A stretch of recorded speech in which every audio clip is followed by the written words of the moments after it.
ரேஷனில் வாங்கின துவரம் பருப்புக்கும் கடையில் வாங்கின துவரம் பருப்புக்கும் நிறைய டிஃப்ரென்ஸ் இருக்கும், பார்த்தாலே வந்துட்டு தெரியும். ஸோ நம்மளுக்கு ரேஷனில் கொடுக்குற துவரம் பருப்பு பார்த்திங்கன்னா வேக வச்சோம் அப்படின்னா நல்லா திக்காகி வந்துடும். ஸோ அதுக்கப்புறம் தண்ணி ஊற்றி மிக்ஸ் பண்ணாலுமே அந்த டேஸ்ட் அந்த அளவுக்கு இருக்காது.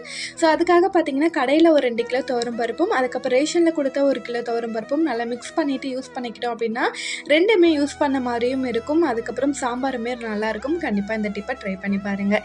அதே மாதிரி சாம்பாருக்கு பருப்பு வேக வைக்கிறோம் இல்லையா, ஸோ அதில் வந்துட்டு மஞ்சள் பெருங்காயத்தூள்லாம் சேர்க்கும் போதே நல்லா 2 தக்காளியுமே இதில் கட் பண்ணி சேர்த்துக்கிட்டோம் அப்படின்னா தக்காளியுமே சேர்ந்து நல்லா குழஞ்சி வந்துடும். அதுக்கப்புறமா நம்ம தக்காளி யூஸ் பண்ணணும் அப்படிங்கிறது அவசியம் இல்லை. ஸோ இதிலே போட்டு வேக வச்சுக்கலாம், நல்லா குழஞ்சி வந்துடும்.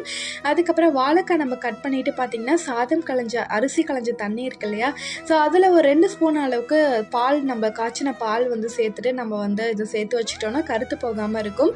இது வாழைக்காய்க்கு மட்டும் இல்லை, வாழைப்பூக்குமே கண்டிப்பாக ட்ரை பண்ணி பாருங்கள். வீடியோ பிடிச்சிருந்தா கண்டிப்பாக லைக் பண்ணிவிட்டு சப்ஸ்கிரைப் பண்ணிக்கோங்க. பாய்.